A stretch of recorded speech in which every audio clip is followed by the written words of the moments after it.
Mesdames et messieurs, marhaba bikoum sur Canal 22. Aujourd'hui, nous allons parler encore une fois de la crise ukrainienne, de cette guerre, de cette invasion encore de l'Europe, de cet événement géopolitique majeur qui est en train de bouleverser les rapports de force au sein de la communauté européenne.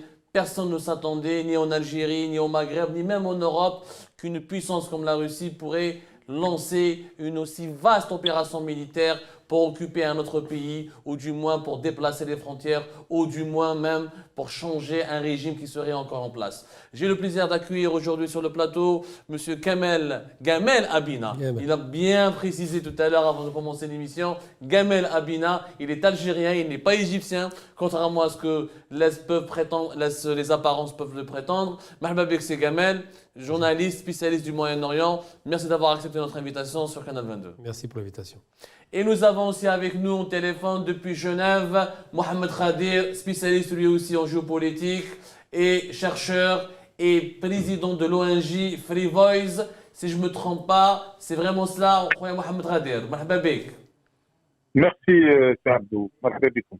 Marhaba bikoum. Je vais commencer par toi, Mohamed, pour tout pouvoir. Ensuite, on va te laisser te libérer. Parce que visiblement, tu as encore un agenda un peu chargé. Mohamed, la première question qui me vient à l'esprit. Pour le moment, il n'y a que des Algériens sur ce plateau-là. Nous connaissons donc la diplomatie algérienne, les dogmes ou les principes de la diplomatie algérienne. L'Algérie a toujours soutenu les pays opprimés, les peuples colonisés, les pays qui souffraient ou qui se battaient ou qui militaient pour leur indépendance. Mais là, visiblement, nous sommes dans un cas devant lequel l'Algérie n'a absolument rien dit. On a quand même un pays qui a envoyé une armée vers un autre pays, il a franchi des frontières, l'Ukraine est reconnue par l'Organisation des Nations Unies, l'ONU, l'Algérie est attachée à la légalité internationale, elle passe son temps à le dire dans le dossier du Sahara occidental où elle traite le Maroc de puissance occupante, ce qui n'est pas faux d'ailleurs. Mais pourquoi le silence ? Maintenant, on le sent, un silence gêné, intriguant, mystérieux. Tout le monde se pose des questions. Pourquoi l'Algérie n'a rien dit sur la crise ukrainienne, Mohamed? Bon, Abdou, l'Algérie, comme tu l'as dit, elle a toujours soutenu les peuples opprimés, elle continue à le faire. Mais pour cette question de l'Ukraine, premièrement, il y a le président qui vient de revenir d'un voyage. Donc, cette question, est-ce qu'elle a été étudiée ou non, je ne suis pas dans les secrets de Dieu. Donc, je te réponds tout de suite, je ne sais pas. Mais n'oublie pas que en face de l'Ukraine, il y a un allié. On ne peut pas être, c'est-à-dire directement contre un allié. Peut-être dans les coulisses, on essaye de passer des messages, mais publiquement, même si tu as remarqué, même Israël, qu'elle a fait du temps, elle était en retard pour s'allier aux États-Unis, même pas à l'Ukraine, parce que elle avait ses intérêts aussi avec l'URSS. Bon, pour revenir sur le soutien, enfin pour la question algérienne, il n'y a pas que l'Algérie qui n'a pas donné, il y a l'Union africaine elle-même, elle n'a pas donné une position claire. Et l'Algérie fait partie de cette Union africaine. Il y a l'organisation des pays arabes, Jamia al-Arabia, qui n'a pas donné encore une lecture ou je sais pas, passer un message. Donc, l'Algérie fait partie de ces deux grandes organisations. Donc, elle ne peut pas se détacher, peut-être qu'il attend pour avoir une décision ou je sais pas, une position commune. Voilà, c'est une lecture parmi d'autres. Hein. Mohamed, oui, mais quand même, كي نشوفوا la diplomatie algérienne, نهار كامل le Maroc colonisation, le Sahara occidental, le peuple opprimé, l'histoire, on a une histoire, احنا l'Algérie, la Mecque des révolutionnaires, on a soutenu la décolonisation des pays africains, on a l'impression que parce qu'il s'agit de Poutine, on est خايفين.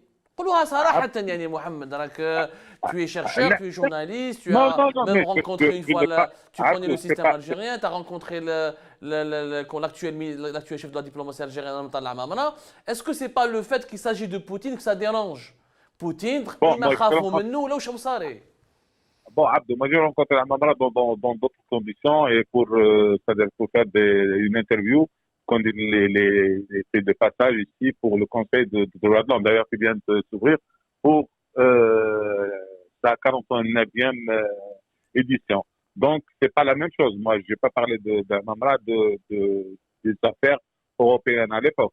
Mais revenons, Abdo, on est dans une configuration un peu spéciale parce que Poutine aujourd'hui, ou la Russie aujourd'hui, elle a été poussée dans cette guerre. Elle n'est pas venue dans cette guerre par le plaisir. N'oublie pas que Zelensky demandait à être membre de l'OTAN. Une fois membre de l'OTAN, veut dire que l'armement de l'OTAN les missiles sont à 4,5 minutes, comme il a dit Poutine, de la Russie, de Moscou. Donc, deuxièmement, jusqu'à maintenant, il n'y a pas occupation. C'est vrai qu'il y a une attaque de l'armée russe, ça, Poutine l'a déclaré, on n'a pas besoin d'en discuter. Et Poutine, il a déclaré aussi tout à l'heure qu'il ne veut pas occuper l'Ukraine, mais tout simplement changer ce système qui représente un danger pour la Russie. Ce qui est vrai. Parce que l'erreur, elle est où, Abdou? L'erreur, c'est que les Américains, ils ont poussé le bouchon trop depuis la chute du mur de Berlin. Ils avaient conclu avec l'ancien système de l'URSS de ne pas avancer l'OTAN jusqu'aux forces de la Russie. Chose qu'ils n'ont pas fait, parce qu'il y a plusieurs pays maintenant qui sont dans l'OTAN. À titre d'exemple, la Pologne et des pays, même des anciennes républiques qui appartenaient à l'URSS. Donc, Abdou, on ne peut pas parler d'occupation aujourd'hui et de position algérienne, sachant que la situation elle-même, elle est dépendable que ce soit du côté russe ou du côté ukrainien. C'est vrai que... Mohamed, qui est défendable. Mohamed, qui est défendable. C'est quand même, attention, c'est quand même une position assez dangereuse. Donc, Redouane, Inch'Allah, n'importe quel pays peut attaquer un pays voisin juste parce que ce pays voisin défend une option ou veut intégrer une organisation qui n'arrange pas ou les intérêts de son voisin. C'est-à-dire, donc, demain, le Maroc peut nous attaquer, ou donc nous, on peut attaquer le Maroc.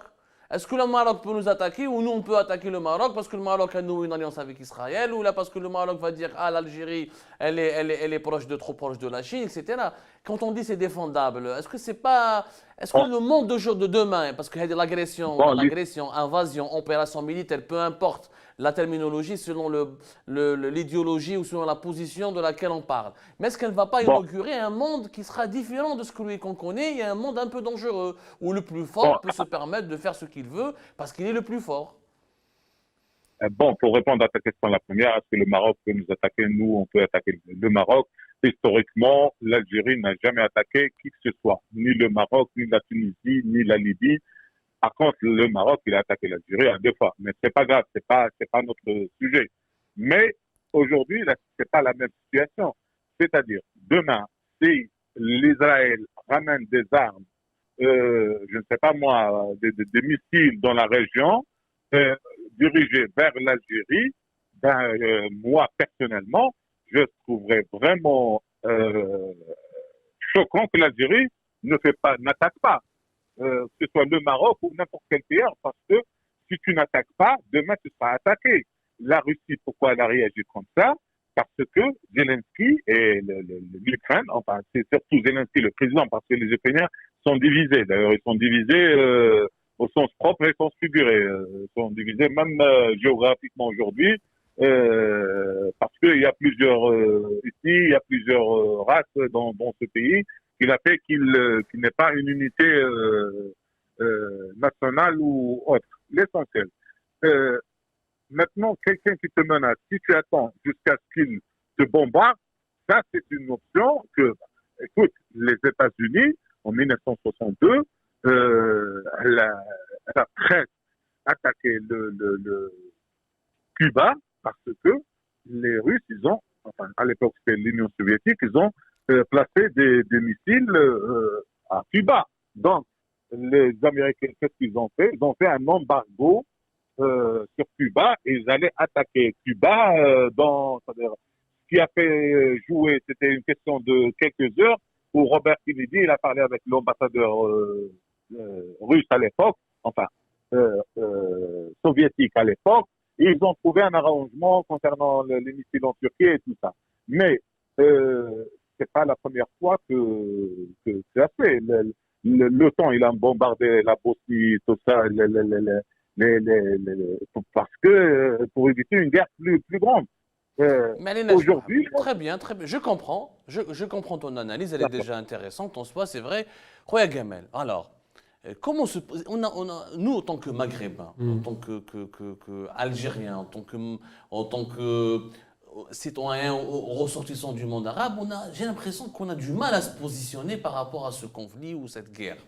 Et on sent que la rue arabe est divisée. Non seulement les élites arabes sont divisées, les dirigeants arabes sont dans une posture assez complexe. Comme vient de dire Mohamed Khadir, la Ligue arabe ne s'est pas prononcée clairement. Un pays comme l'Algérie n'a pas encore réagi. Je n'ai pas vu le Maroc réagir de manière claire et véhémente. La Tunisie, la même chose. L'Égypte, la même chose.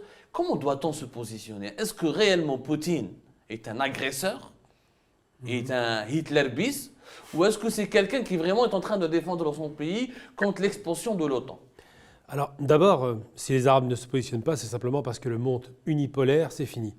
Les États-Unis avaient tout de même, il faut rappeler à l'instant, parce qu'on vient de parler de rapport de force et surtout d'invasion, écraser l'Irak, écraser la Libye, écraser la Syrie. Bref, les États-Unis pouvaient s'autoriser à attaquer qui ils voulaient, quand ils voulaient, indépendamment de l'ONU. On se souvient de 2003, l'ONU a refusé le mandat aux États-Unis, ils y sont allés. Donc les États-Unis surpuissants, la fameuse hyperpuissance qu'Hubert Védrine avait dénoncée à l'époque des États-Unis, c'est fini. Quand Poutine réagit, il met 8 ans à réagir, il ne met pas 3 jours. Ce n'est pas quelqu'un qui réagit sur un coup de colère, c'est quelqu'un qui joue aux échecs. Donc il réagit sur quoi? Sur une extension de l'OTAN qui n'aurait dû, et je fais un peu l'histoire rapidement, qui aurait dû s'arrêter en 92 après la chute de l'Union soviétique. Non seulement l'OTAN ne s'est pas arrêté, l'OTAN, pour le rappeler, c'est l'organisation de l'Atlantique Nord qui était destinée à faire une sorte de groupement militaire interarmé entre le bloc américain et occidental et le bloc des pays de l'Est qui était le pacte de Varsovie.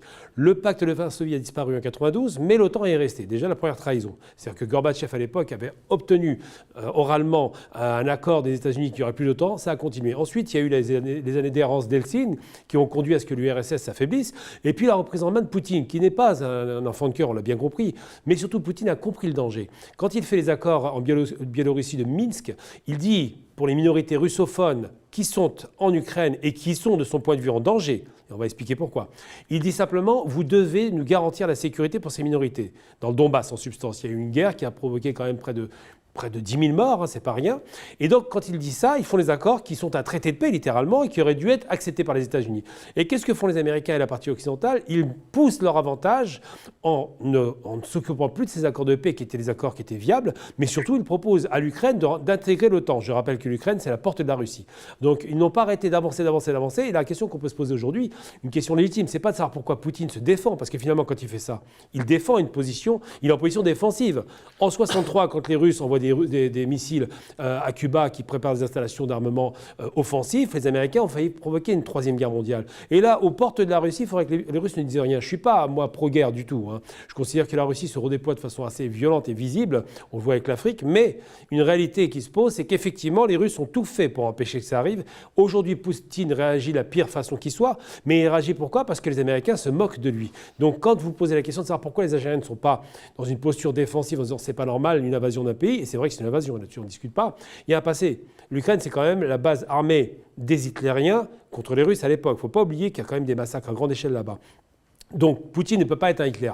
En revanche, Poutine est un impérialiste. Ça, il n'y a pas de problème là-dessus. Il l'a montré en Géorgie, il l'a montré en Abkhazie, il l'a montré dans toute la frontière sud, il l'a montré même dans un massacre énorme dont tout le monde se fiche à l'époque quand il a massacré la Tchétchénie. Je rappelle, c'est pour ça que je ne peux pas être pro-Poutine de ce point de vue-là, 300 000 morts en Tchétchénie, un tiers de la population éliminée. C'est un massacre sans nul. Il n'y a pas de comparaison possible à part la Seconde Guerre mondiale. Eh bien aujourd'hui, Poutine se défend d'une position américaine très agressive. Rappelons quand même que Biden, qui a voté en 2003 la guerre en Irak, rappelons qui sont ces gens-là. va dans une posture agressive, Poutine se défend violemment. Maintenant, les Algériens, pourquoi ils prennent une position neutre, et c'est la neutralité qu'ils vont adopter jusqu'au bout, c'est parce qu'ils savent que ça va durer une dizaine de jours, cette invasion, que Poutine appelle l'armée à faire un coup d'État contre ce président qui a été placé à la place à l'époque de l'ancien président élu démocratiquement. On se rappelle quand même qu'il y a eu une révolution orange qui a fait tomber un président pro-russe.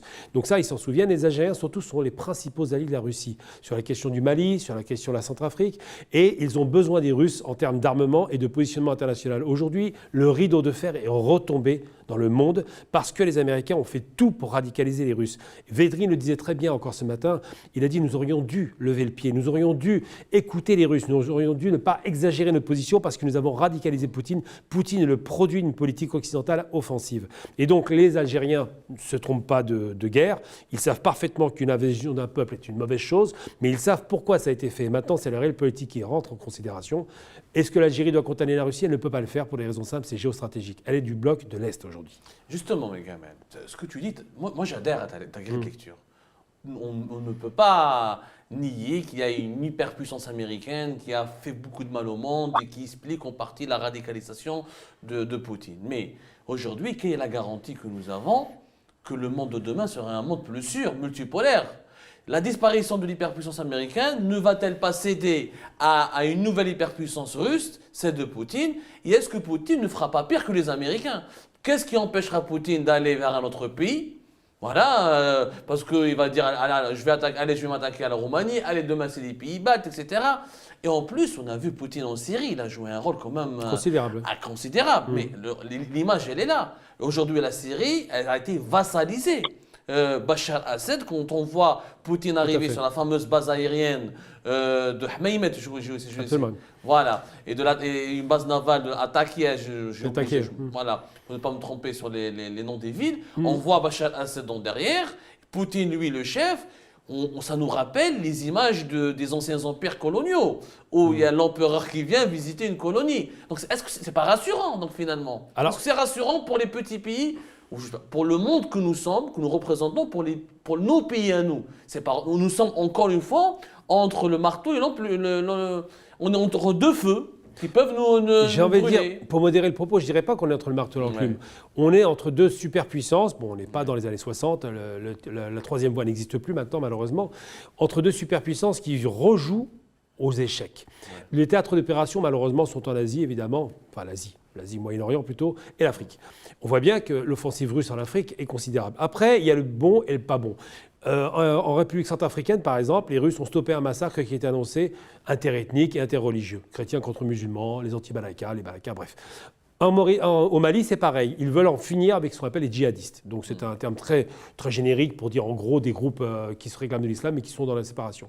Et évidemment, quand on voit effectivement la vassalisation, parce que le terme exact, il n'y a pas de problème là-dessus, la Syrie, une fois qu'elle est tombée dans cette guerre civile, est devenue la vassale de la Russie. Mais il faut être très clair, la Libye, qui est vassale de personne aujourd'hui, est un champ de bataille permanent. On ne trouve pas de solution. La Syrie, la façon dont on sont intervenus... Haftar aurait pu, il s'apprêterait à devenir le vassal de la Russie. Le gouvernement, les dirigeants de Tripoli, je reste très mesuré sur Haftar, de la Turquie, non?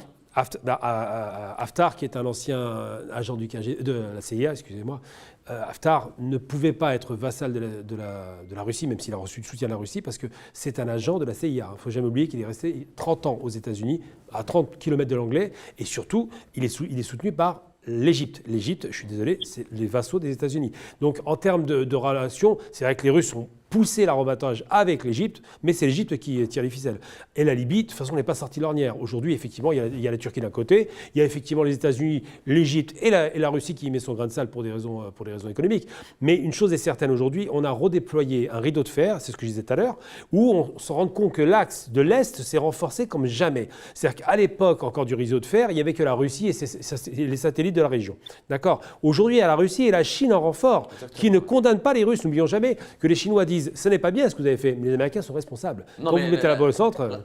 La Chine, le régime chinois a même dit que je comprends. Ah, voilà. Que je comprends l'opération. Les Chinois comprennent. Ils ne disent pas qu'ils sont d'accord, mais ils comprennent. Ils comprennent l'opération. C'est une sorte de complaisance. J'aurais dire simplement, on va prendre un cas qui va nous faire mal en tant qu'arabo-musulmans, la Tchétchénie. En Tchétchénie, il assassine quand même beaucoup de gens. Il ne va pas à moitié jusqu'à Shamil Bassayev. En Tchétchénie, pourquoi il fait ça? Est-ce qu'il le fait parce qu'il aime être un sanguinaire, même s'il n'est pas un enfant de cœur? Il le fait parce que si la Tchétchénie devient un État indépendant, l'Ingouchie et toutes les républiques soviétiques musulmanes de la Fédération russe, cette fois-ci, non pas l'Empire soviétique, mais russe, se seraient effondrés littéralement et fragmentés. Il a utilisé une méthode violente pour garantir sa sécurité. Eh bien aujourd'hui, la Russie a décidé de garantir la sécurité à l'extérieur des frontières jusqu'en Syrie. Et ce qui se passe, c'est que les Russes se redéploient tellement qu'aujourd'hui, ils interviennent en Afrique pour garantir aussi leurs approvisionnements énergétiques et des approvisionnements dans toutes sortes de matières premières. Donc il faut comprendre que l'axe chino-russe qui s'installe, que je vais appeler, je vais utiliser un barbarisme, la Ruchine, donc c'est la Russie et la Chine qui fusionnent littéralement, sont d'accord pour contrer les États-Unis. Et ils ont un intérêt commun et convergent. D'un côté, il y a le bâton, c'est les Russes, clairement, et de l'autre côté, il y a le porte-monnaie, les Chinois, qui achètent derrière et qui reconstruisent. La Syrie sera reconstruite par les Chinois, pas par les Russes. Le Mali, pareil, les Chinois vont se positionner. On a échappé à une guerre, par exemple, en Éthiopie. Donc c'est vrai que ce grand échiquier international donne le sentiment que les Russes, aujourd'hui, sont les méchants, et ils sont les méchants. Quand on attaque un pays, on n'est pas sympa. Mais les Américains, pendant 30 ans, ont fait la fête et quand même massacré des millions de personnes. Je vais donner un chiffre, juste pour finir. C'est important de se rappeler un chiffre. Estimation basse, 3 millions de morts au Moyen-Orient à cause des États-Unis et à cause de eux seuls. Estimation haute, 5 millions de morts irakiens, syriens, je ne parle même pas des Palestiniens, 5 millions de personnes en 30 ans. Est-ce qu'il est normal d'accepter une telle barbarie? Je suis désolé, mais actuellement en Ukraine, quoique condamnable l'opération puisse être, il n'y a pas autant de morts. Il fait attention à ne pas tirer dans les villes. Pour le moment, il ne tirera pas sur les villes parce que les Ukrainiens sont à la fois russes et ukrainiens. Parce qu'il y a beaucoup de russophones. Parce que même s'ils ont écarté du pouvoir à l'époque Viktor Yanukovych, c'est des gens qui étaient favorables aux Russes. Donc cette bataille comme ça, cette espèce de pomme de discorde, d'ailleurs, rappelons-nous une chose, hein, les Européens les ont abandonnés. Les Américains les ont abandonnés. Ils envoient des forces tout autour, mais pas en Ukraine, parce qu'ils n'appartiennent pas à l'OTAN. Donc effectivement, Poutine a mis un coup de poing en Ukraine. Ça va s'arrêter très rapidement, une dizaine de jours maximum. Et aujourd'hui, le positionnement des autres pays qui sont gênés par rapport à ça sera neutre. Évidemment, il sera neutre, ils ne peuvent pas faire autrement. Très bien. Justement, Mohamed, avant de le libérer, j'aimerais bien te poser une dernière question. Mohamed, est-ce que c'est ma fina? Oui, oui, oui, bien sûr. Mohamed Khadir, on parle de la Chine. La même chose, l'Algérie n'a jamais parlé des massacres des Ouïghours. Pourtant, cette minorité musulmane, l'Algérie qui passe son temps à chanter la Palestine, la solidarité avec le peuple palestinien, on n'accepte pas le massacre des Palestiniens, mais elle est sur les Ouïghours, elle n'a jamais rien dit. Est-ce qu'aujourd'hui, les crises internationales, géopolitiques, ne vont pas révéler la grande hypocrisie de ce qu'on a... Non, je ne suis pas le détracteur de la diplomatie algérienne, comprenons-le, mais j'essaie de me mettre dans la place d'un détracteur de l'Algérie. Il pourrait nous reprocher à notre pays ou à notre État: vous êtes des hypocrites, vous soutenez les Palestiniens, vous en faites un fonds de commerce, mais quand les autres causes qui sont aussi justes, vous n'en parlez pas. Quand il s'agit de la Chine ou de la Russie, l'Algérie ne dit rien. Est-ce que c'est de l'hypocrisie ou c'est du pragmatisme? Bon, j'aimerais tout simplement, parce que j'aime bien ce qu'il a dit votre ami Gamal, tout simplement insister sur un point parce que ça m'intéresse personnellement, c'est que la Corée c'était en 62 et pas en 63. Excuse-moi Gamal, mais c'est la date du 14 octobre 62 m'intéresse personnellement. Voilà, pour rebondir, Abd, pour répondre à votre question, pour l'Algérie maintenant. L'Algérie, elle n'est pas aussi forte si pour parler prendre des positions. Tu m'entends, Abdou? Oui, اسمع Mohamed, voilà. Pour prendre des décisions dans des sujets très grands. Déjà, on paye. Tu viens de dire que on fait de l'affaire de la Palestine compte commerce. Il est faux. Parce qu'un compte commerce, il ramène de l'argent, il ramène quelque chose. Qu'est-ce que nous ramène cette affaire? Rien du tout. Depuis le début, c'est-à-dire l'existence de l'Algérie, parce que l'affaire a commencé en 48, et l'Algérie est devenue un État indépendant en 62. Depuis 62, on soutient la Palestine, mais on perd, enfin, entre guillemets, on perd, mais on ne considère ça pas comme une perte, mais comme une position, parce que nous-mêmes, pour notre indépendance, on a été aidés par beaucoup de pays. Je rappelle l'Inde, par exemple, avec Nehru, ou Joseph Botito en Yougoslavie. On a été aidés, nous aussi. Donc, on a pris cette position d'aider tout ce qui est opprimé. Maintenant, revenons aux Ouïghours. Aux Ouïghours, c'est vrai que l'Algérie, elle n'a pas été à l'avant-garde de cette question pour la défendre, mais il y avait des communiqués, il y avait des ministères des Affaires étrangères, je me rappelle, moi-même, en parlant avec la Mamra une fois, et il m'a montré un communiqué qu'il a fait pour... Qu'est-ce qu'on peut faire de plus, Abdou? Je ne pense pas qu'on peut faire plus devant un État comme comme la Chine. En plus, on était en affaire avec lui, donc c'est difficile de se fâcher avec la Chine. Pour cette affaire d'Ukraine, Abdou, on revient ce qui est d'actualité. L'Algérie, à chaque fois, si elle défend des opprimés, on dit « Ah là là, pourquoi tu défends ça ?» Mais les Européens eux-mêmes, ils font la même chose. Ils n'ont jamais parlé. Par exemple, du jour, c'est à la fin qu'ils ont commencé à parler encore, parce que c'était la Chine. Et les Palestiniens, quand il y a des morts ou ils appellent ça des bavures. Ils n'appellent même pas ça des exécutions ou des assassinats ou je ne sais pas. C'est la même chose, Abdou. C'est ce qu'on fait nous, c'est ce qui se fait sur le plan international. Aujourd'hui, tu demandes à l'Algérie de se mettre contre l'URSS toute seule, sans l'organisation de l'Union africaine, sans l'organisation du monde arabe, sans les non-alignés qui sont 77 pays aussi. Donc, c'est vrai, toute guerre est mauvaise, mais, comme tu dis, elle est, entre guillemets, la position, elle est de Poutine, on ne va pas dire défendable, elle est discutable. Parce que le monsieur, il est menacé dans ses frontières. Abdou, demain, n'importe quel... Les États-Unis n'ont jamais été menacés dans ses frontières et c'est elle qui a inventé les guerres préventives. Aujourd'hui, la Russie, elle applique ce que les États-Unis ont inventé. Donc, elle ne peut pas donner de leçons, ni l'Europe. L'Europe, elle a fait la même chose. Donc, quand la France elle a bombardé la Libye, c'était... Est-ce que tu penses qu'il y avait vraiment des assassinats à Benghazi? Ils n'existaient même pas. Quand ils ont bombardé l'Irak, ils ont dit après, oui, il n'y avait pas d'armes ni de destruction massive, ni intensive, rien du tout. Donc, Abdou, pour prendre une décision diplomatique ou politique dans un conflit aussi important que celui-là, il faut voir aussi les intérêts. Et ça, on peut être la Mecque des révolutionnaires, c'est vrai, on a été, mais il faut voir aussi, on a un peuple qui doit manger, boire, dormir, et se défendre surtout, se défendre.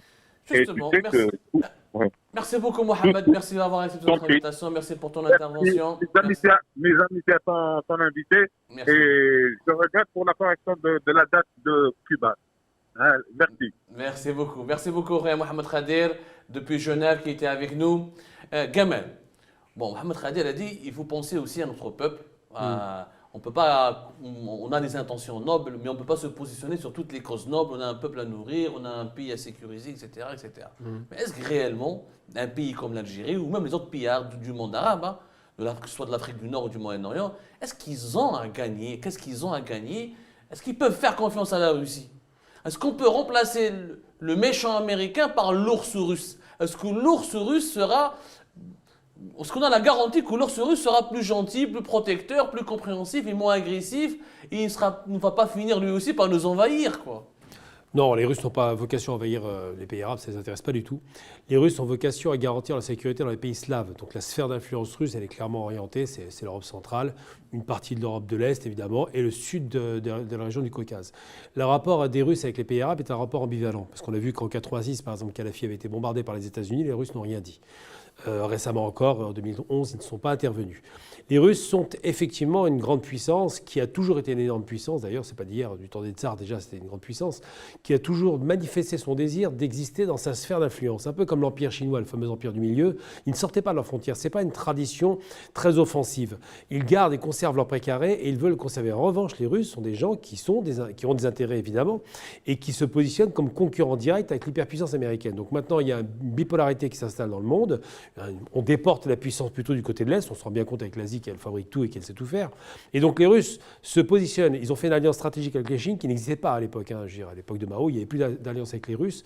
Ils se positionnent comme étant des acteurs incontournables sur le plan international en termes militaires. Avec leurs missiles hypersoniques, par exemple, ils peuvent frapper les États-Unis comme ils veulent maintenant. À l'époque, ce n'était pas le cas.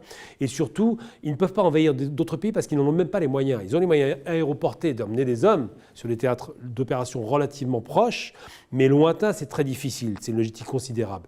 Quant aux États-Unis, qui sont très, très offensifs sur la planète, qui ont des bases partout, ils ont, je crois, plus d'une centaine de bases dans le monde, eux sont inquiétants parce qu'ils interviennent à chaque fois que leurs intérêts sont mis en danger de leur point de vue. Donc, si on doit s'inquiéter en termes réels, c'est plutôt des États-Unis que des Russes. Et pour faire un cours simple et rapide, 72 guerres américaines du siècle dernier jusqu'à maintenant, 31 russes, y compris les guerres contre les nazis, je rappelle. Donc, on est sur deux rapports de force différents. Les Américains sont très dangereux, très offensifs. Les Russes sont dangereux tant qu'on n'est pas contre eux, en gros. Donc, il vaut mieux utiliser cette puissance d'un côté pour contrebalancer l'autre puissance offensive que sont les États-Unis, plutôt que de se l'aliéner. Après, sur les questions de principe, je vous rejoins totalement. C'est vrai que quand on a une posture de principe, quand il y a une minorité qui est massacrée, on doit au moins minimum se prononcer, même sans être dans la rupture. Ça n'est pas fait, on comprend parfaitement.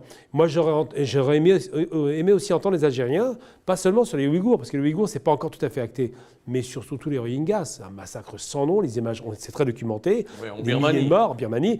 Et cette prix Nobel de la paix qui a usurpé son titre a laissé mourir des gens en raison de leur appartenance religieuse. Là, je n'ai pas entendu beaucoup de pays arabes se positionner, et je le regrette d'autant plus que la Birmanie n'est pas c'est pas un allié des Arabes, il n'est pas influent, il n'a aucun poids nous concernant ni économique, ni politique, ni militaire. Donc c'est ça qui me déçoit le plus à la limite. Parce que qu'il n'attaque pas la Chine, c'est logique. C'est un géant, on fait attention. Mais la Birmanie, pourquoi on ne l'a pas attaqué? Et ça, c'est quelque chose qui m'interroge un peu plus que les Ouïghours. Il y a un pays dont on n'a pas parlé pour le moment, qui est la Turquie. Quel rôle la Turquie dans les prochaines semaines, les prochains mois? Alors Erdogan au début qui était le concurrent de Poutine en Syrie, ensuite ils sont devenus quasiment des adversaires en Libye, ensuite on a vu ce qui s'est passé avec l'Azerbaïdjan, des fois des amis, des fois des ennemis. Là la Turquie elle a fourni des armes avec ses fameux drones à l'Ukraine, ensuite Erdogan ne se positionne pas de manière très frontale.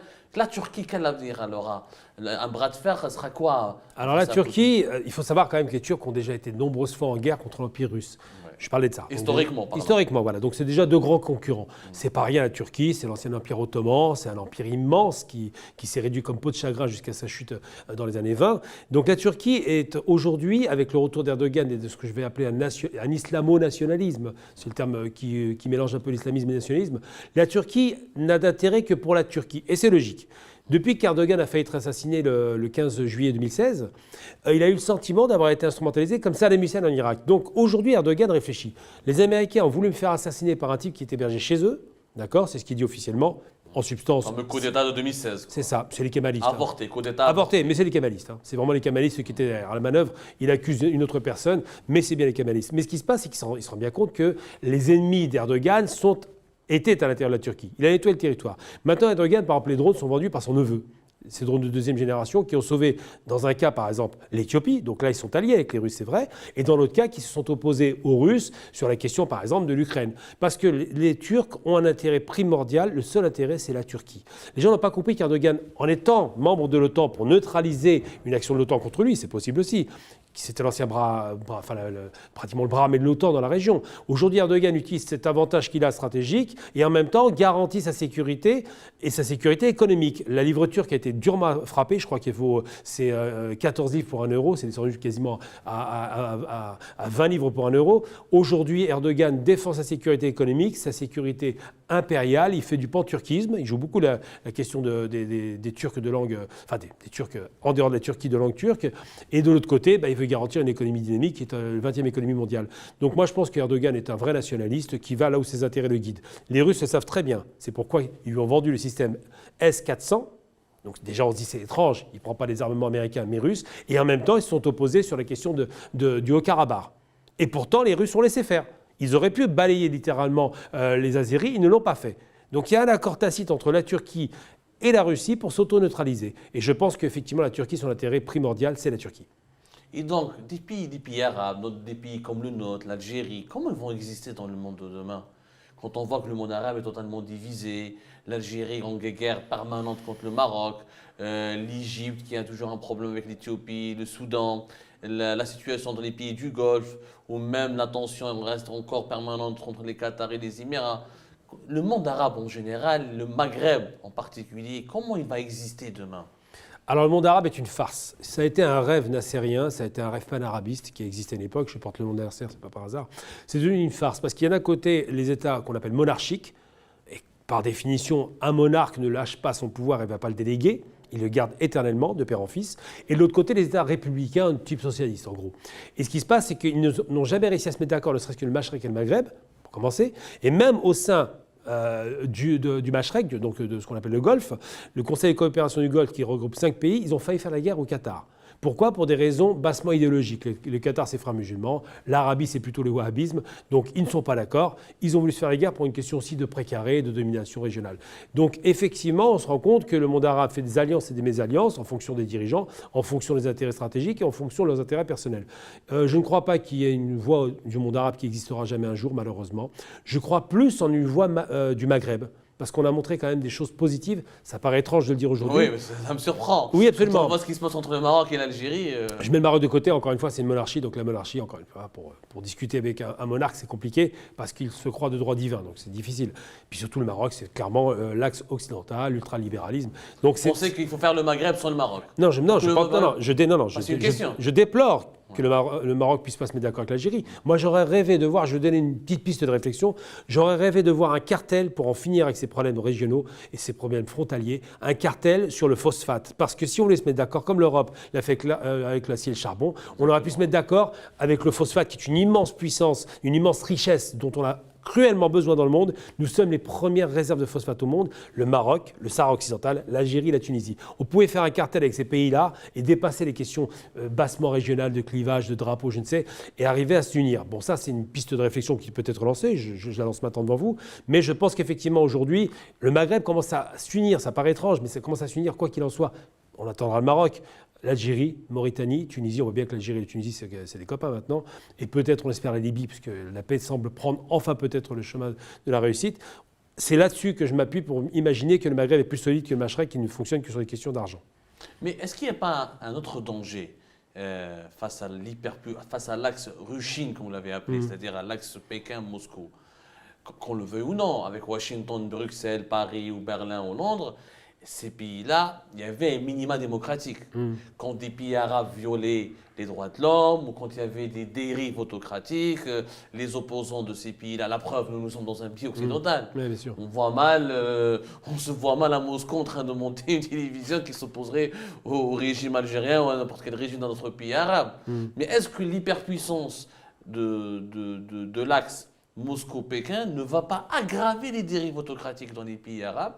Et de ce fait-là, les opinions et les peuples arabes seront, encore une fois, les plus gros perdants. Alors, la dérive autocratique, il n'y a pas besoin des Chinois et des Russes, puisque de toute façon, on a un modèle magnifique chez nous. C'était déjà, même avant l'avènement du colonialisme, c'était déjà des régimes très, très, très autocrates. Mais ça ne va pas les aggraver. Ils vont maintenir leur positionnement. Ils vont se maintenir comme étant des pays qui ne partagent pas le pouvoir. Et le concept de démocratie, qui est un concept finalement plus ou moins grec, n'oublions jamais que la démocratie, c'est que pour les citoyens grecs. Donc on peut en discuter de ça. Le concept démocratique est un concept, à mon sens, de pays bourgeois qui ont de l'argent et qui sont en mesure de l'appliquer. Parce que des pays qui sont en développement, leur dire donner le pouvoir au peuple, partager le pouvoir, c'est compliqué à vendre. Et je crois difficilement que, tant qu'on n'a pas un développement sérieux, je parle, qu'on obtienne ce rang de démocratie. Je ne parle même pas des monarchies, parce que ça, c'est confisqué, mais par contre, pour ce qui concerne les modèles comme les nôtres, qui auraient dû être des modèles, clairement, qui devaient éclairer le reste de l'Afrique, par exemple, ces modèles sont en échec, malheureusement, pour une simple et bonne raison qu'on n'a pas de modèle préexistant. Donc, il n'y a pas de tradition démocratique, et c'est difficile de mettre ça en place. On va en parler avec notre invité qui vient de nous rejoindre. Docteur Tarek, est-ce que vous m'entendez? Oui, je t'entends très bien. Ah, merci beaucoup de nous avoir rejoints. Merci beaucoup de nous avoir rejoints, d'avoir accepté notre invitation. Justement, vous venez de rejoindre, vous venez de prendre le train en marche. Est-ce que, docteur, vous pouvez nous dire quel est votre regard déjà sur la crise actuelle ukrainienne, sur les violences qui sont en Russie et sur les potentiels dangers que cela peut représenter pour les pays de notre région? Écoutez, merci beaucoup pour votre invitation. J'écoutais avec beaucoup d'attention ce que vous disiez sur principalement les problématiques que vous avez et qu'on a tous vues concernant le Maghreb. Et là, actuellement, avec l'Ukraine, j'ai bien envie de dire, y a-t-il quelqu'un pour sauver le soldat Zelensky? Parce que franchement, ce soldat Zelensky a été laissé tout seul. Il n'y a même pas une petite compagnie européenne ou américaine qui est capable d'aller sauver ce soldat, bien que j'ai bien entendu que Monsieur le Président Macron a décidé avec quelques hommes du GIGN de les faire déplacer à Kiev pour peut-être sécuriser la vie ou la personne du président ukrainien. Alors À justement, mon avis, vous, docteur Tarek, vous estimez que l'Ukraine est un pays martyr. Vous n'êtes pas d'accord avec cette lecture que nous avons eue déjà avec nos invités précédents qui affirment que non, l'Ukraine a été instrumentalisée par l'Occident, elle a été instrumentalisée par les Américains pour radicaliser les Russes, que les Ukrainiens sont tombés dans le piège, que l'avancée de l'OTAN pourrait être une menace contre la Russie et que la Russie sa réaction est légitime. Vous, votre posture, c'est clair. Zelensky est un héros, l'Ukraine, elle est martyre. Pour moi, c'est pas une histoire de dire que c'est un martyr ou c'est un champion. Non, pour moi, c'est l'existence même de la démocratie. Et bien sûr qu'on n'est pas dans le monde des bisounours, mais en même temps, si on est en France, on parle de démocratie, il faut parler jusqu'au bout de la démocratie. Il ne faut pas être non plus démagogique. Il faut penser que ce pays, il est souverain, il a fait une révolution, la révolution orange qui est à la place Médane, qui a fait en sorte que ces gens ont choisi. Alors, il ne faut pas oublier qu'en Ukraine, il n'y a pas un taux d'alphabétisation qui est très bas. Au contraire, il est très haut. On a des gens qui sont cultivés, on a des super universités, on a des personnalités qui vont à l'étranger, qui reviennent. Le gros problème, c'est que l'image de ce qu'on appelle de la démocratie typiquement européenne ou américaine, les pays de l'Est en veulent de ça.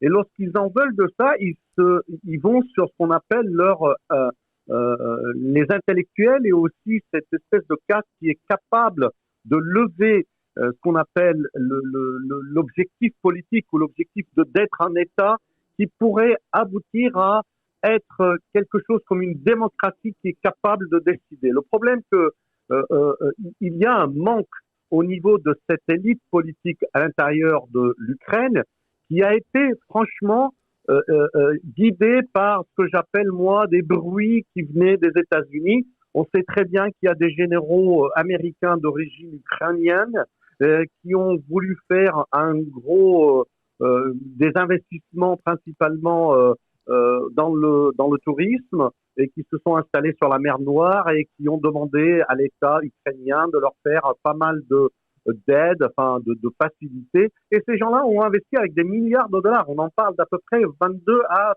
30 milliards de dollars. Et ces gens-là ont une force à Washington qui peuvent pousser les Américains à dire, écoutez, il faut soutenir cet État. Et c'est là qu'on rentre dans ce qu'on appelle le jeu des nations. Et ce jeu des nations, il n'est pas facile pour une petite nation qui, comme l'Ukraine, a un grand voisin qui est l'Union soviétique, qui est la Russie. Mais malheureusement, le discours de M. Poutine nous renvoie toujours vers l'Union soviétique parce que ce monsieur-là s'imagine que c'est avec la force qu'il peut régler les choses et rien d'autre. Alors vous allez me dire, oui, mais votre président, le président Macron, n'a rien pu faire. Mais oui, mais qu'est-ce que vous voulez qu'il fasse? Plus que faire de la diplomatie. J'entendais M. Sarkozy, ancien président, qui sortait de l'Élysée. Qu'est-ce qu'il a dit? Il a dit, la France ne peut faire que de la diplomatie. Il faut qu'on le fasse. Cette diplomatie est le seul moyen. Docteur, Zelensky, le président ukrainien, a quand même fait le reproche aux Européens. Ils n'ont pas été soutenus. Là, en face, on a Poutine a mobilisé une armée, a franchi des frontières, a détruit des sites. Oui. Les Européens n'ont absolument rien fait. On a l'impression que les Européens... alors, la Libye... Avec la Libye ou les autres pays du monde arabe, c'est très facile de les bombarder, c'est très facile de renverser des régimes autocratiques ou des régimes autoritaires. Mais quand il s'agit de la Grande Russie en face, on sent les Européens apeurés, repliés sur eux-mêmes. On a l'impression qu'ils ont sacrifié les Ukrainiens. C'est quand même une posture. C'est pas une posture immorale selon vous, d'abandonner comme ça nous rappelle Hitler avec la Pologne en 1939. Toute comparaison n'est pas raison. Voilà. Quelque part, c'est exactement, moi je vais vous donner l'exemple de l'Irak et du Koweït. Lorsque Saddam Hussein avait envahi le Koweït, on avait fait une super coalition internationale pour aller libérer le Koweït. Et il y avait même ceux qui ne s'entendaient pas qui étaient dans cette coalition. Maintenant, le problème de l'Ukraine, c'est qu'à un certain moment, il était en train de discuter, le président Zelensky était en train de discuter avec les deux, la première puissance américaine et l'autre puissance qui est l'Europe, pour intégrer deux grands, j'allais dire, groupements, qui est l'Union européenne et l'OTAN. La question maintenant, c'était au niveau de ces deux institutions, c'est ce qu'on appelle, est-ce que l'Ukraine avait dépassé les paramètres qu'on pouvait dire, alors on peut les faire adhérer ou pas. Et c'est vrai ce que vous dites, à un certain moment, on a laissé passer parce qu'on croit à la démocratie. Qu'est-ce que vous voulez? Qu'on ouvre une guerre nucléaire avec les Russes en disant, allez, et on se tape tous entre nous. Le problème qui se passe actuellement, c'est qu'à un certain moment, on n'a pas cru Poutine. On n'a pas cru, on s'est dit, ben, il ne va pas le faire. Et finalement, pourtant, le il l'a fait. renseignement américain, Dr Tarek, était très clair. Hein. Finalement, je me souviens, il y a quelques jours, on se moquait des renseignements américains et des informations qui circulaient dans les médias américains, mais les Américains ont dit, dans quelques jours, les Russes vont envahir, ils vont attaquer, ils vont faire ceci et cela. Donc les renseignements américains l'avaient prévenu le monde. Hein. Il y avait une probabilité, et la probabilité, c'est vraiment arrivé, le fait que c'était juste après la fin des Jeux Olympiques de Pékin, et c'était vrai, Poutine avait donné presque, j'allais dire, un gage au président chinois en disant qu'il ne ferait rien avant et puis peut-être après. Et voilà comment ça s'est passé. La question, c'est pas le fait en lui-même, l'acte, parce qu'on attendait un acte. Moi, j'avais même parié avec un ami en disant il rentrera au Donbass. C'est impossible. Tout ce qu'il fait, c'est pour rentrer au Donbass. Mais le fait de traverser après le Donbass, et là, c'est vraiment hyper stratégique parce que pour moi, qui est lecteur dans ce que j'appelle moi, tout ce qu'on appelle les centres de recherche, il y a un grand paramètre que tout le monde, pas beaucoup, il le voit, mais on en parle beaucoup, c'est ce qu'on appelle la mer Azov. Et cette mer qui est à l'intérieur, qui est après la mer Noire, et cette mer-là qui est, si vous voulez, au sud, qui est entre la Russie et l'Ukraine, Poutine s'est dit à un certain moment, comme cette mer est la base maritime de plusieurs bateaux et de sous-marins stratégiques russes, Poutine s'est senti très attaqué dans le sens où il avait eu des informations comme quoi les Américains cherchaient à comprendre beaucoup d'informations sur ce qui se passait là-bas. Et pour moi, l'objectif de Poutine, c'est ce qu'on appelle déplacer les frontières et d'aller faire ce qu'on appelle une ligne qui va de la presqu'île de la Crimée jusqu'à le Donbass, et en disant qu'on n'interdit plus rien à l'Ukraine de passer.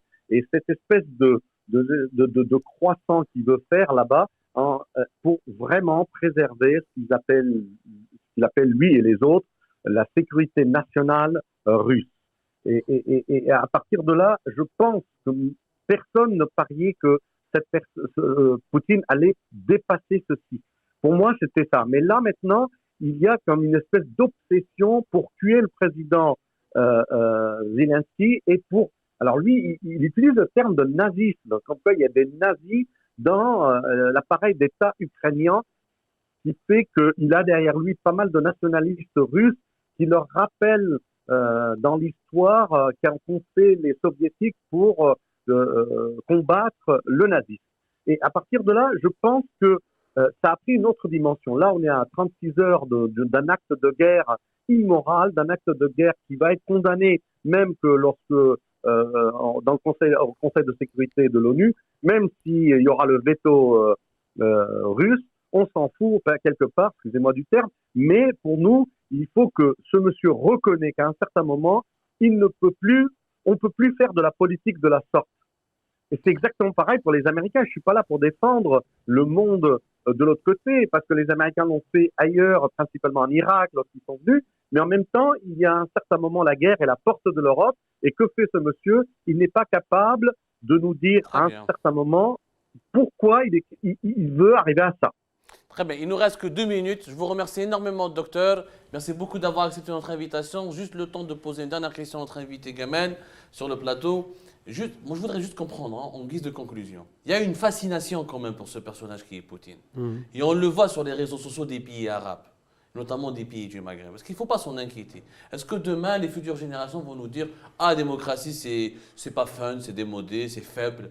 Il vaut mieux avoir un bon dictateur, un dictateur bien, et ça peut nous protéger plus, ça peut nous rendre plus puissants. » Est-ce que ce n'est pas inquiétant ça pour l'avenir? C'est pas tellement Poutine qui m'inquiète par rapport à ça, c'est plutôt la Chine. Parce que la Chine arrive en Afrique et dit la démocratie, on s'en fout. Nous, on n'a pas de démocratie, ça nous a développés. Donc, il part du principe que le dirigisme rapporte plus dans des pays faibles qu'un État démocratique. Et tout à l'heure, vous faisiez référence à la Pologne. Non, ce n'est pas la Pologne que ça me rappelle. Moi, ça me rappelle la Bohème-Moravie, ce qu'on appelle la Tchécoslovaquie. C'est-à-dire que les accords de Munich signés, oui. Hitler, 6 mois plus tard, envahit effectivement cette région et personne ne bouge. Le 1er septembre 1939, quand il fait la guerre en Pologne, là, 3 jours plus tard, il y a la guerre. Les Français, les Anglais y vont, alors que sur la Tchécoslovaquie, ils n'ont pas bougé. Eh bien, c'est le même rapport avec, et c'était frontalier de l'Allemagne, parce qu'il y avait l'histoire des Sudètes, donc des Allemands du nord de la Tchécoslovaquie, qu'ils ont récupéré, annexion de ces territoires, puis ils ont envahi le reste. C'est vrai que Poutine, quelque part, il fait la même chose avec ce qu'on appelle les russophones, qui sont sur la frontière russe, et il a envahi tout le territoire. Il a fait un appel aujourd'hui, il a demandé à ce qu'il y ait un coup d'État militaire. Donc vraiment, dans sa posture, il préfère que des militaires soient en tête de ce pays plutôt que des civils. On voit la même chose en Afrique, hein, je veux dire le Mali, coup d'État militaire, les Russes sont là.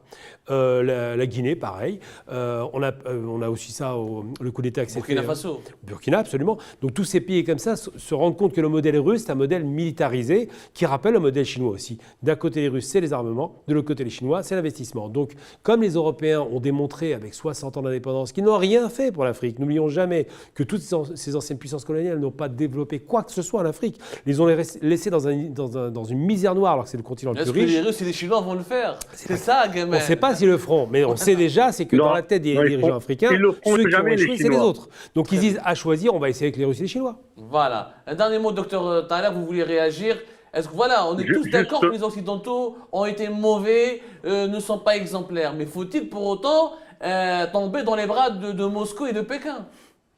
Non, non, absolument pas. De toute façon, la Chine, lorsqu'elle va en Afrique, elle ramène le matériel, elle ramène les employés, elle ne fait pas ce qu'on appelle du développement local. Tout ce qu'elle fait, c'est qu'elle ramasse l'argent l'argent qu'elle a récupéré par rapport au projet qu'elle le fait. Et finalement, c'est tout ce qu'elle fait, hein, pas plus. Hein. Il n'y a absolument pas ce qu'on appelle du développement local. C'est-à-dire, il n'y a pas d'entreprises locales qui vont travailler. Il n'y a aucun transfert de technologie réelle par rapport à ce qu'elle fait. Au contraire, elle copie, elle continue à copier. Et les accords, par exemple, pour l'espace entre la Chine et la Russie vont faire perdre à la Russie beaucoup de technologies de l'espace. Et là, maintenant, on va arriver à ce qu'on appelle avoir la station de l'espace chinoise, qui est une copie exacte de la station Mir. Donc finalement, le fait de dire qu'on va aller vers la Chine ou vers la Russie, c'est complètement aberrant. Mais complètement aberrant. Et d'un autre côté, les Européens et les Américains ne cherchent que leurs intérêts personnels et, j'allais dire, commerciaux. Voilà, merci beaucoup Dr Tarek, merci beaucoup Gamel. Merci beaucoup. Le mot de la fin c'était des intérêts, une guerre d'intérêts, des guerres d'intérêts, le monde des intérêts. Quelle sera notre place dans le monde de demain? Sur Canal 22, on va essayer d'explorer cette thématique ensemble. En attendant, l'actualité continue. Restez branchés, comme ça, à la prochaine. À bientôt.